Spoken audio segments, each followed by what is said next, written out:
students have two different options in terms of where they want to register. College students can choose to either register at the address that they live while they attend school or at their home address. So for on-campus students, they will be able to register using their campus address, and that will allow them to vote right on campus on election day.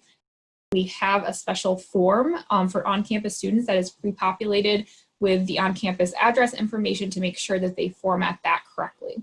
For off-campus students, they would just fill out the blank New York State form using the local address that they live while attending school.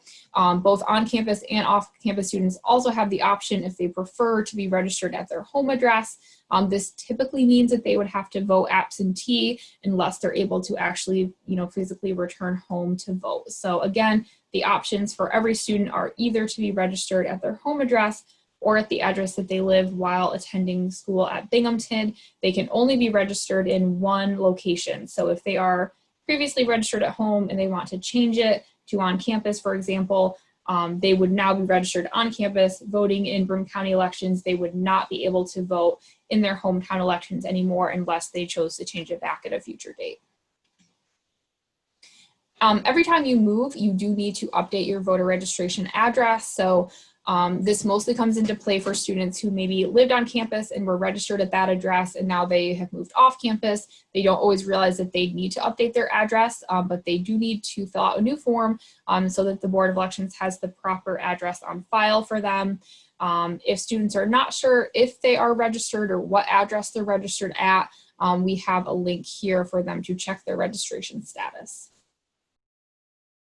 This will be a busier year for our voter engagement team because we do have a high-level federal election, President of the United States, but there are also a lot of important races happening at different levels. So we have New York's 22nd Congressional District. That is our U.S. House seat that's currently held by Anthony Brindisi.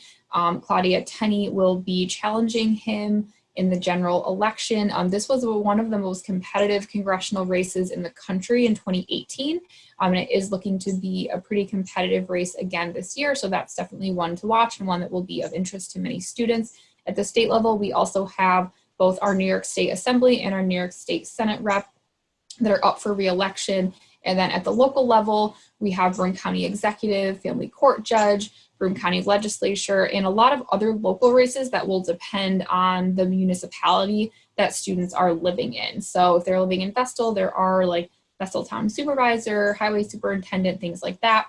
We do offer a lot of education for students on who's on the ballot, what they stand for, what the role of different offices are. So keep an eye out for more information as we get into the semester.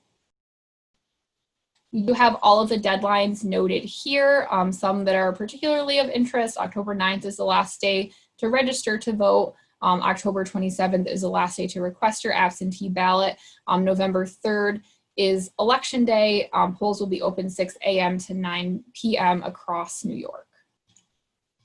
And then we did just want to mention that we have this great texting service. So we always encourage students to sign up for this, including our student staff. So if you want to take out your phone, you will receive occasional text reminders from the CCE and the Andrew Goodman Foundation with important information on voting in the upcoming elections.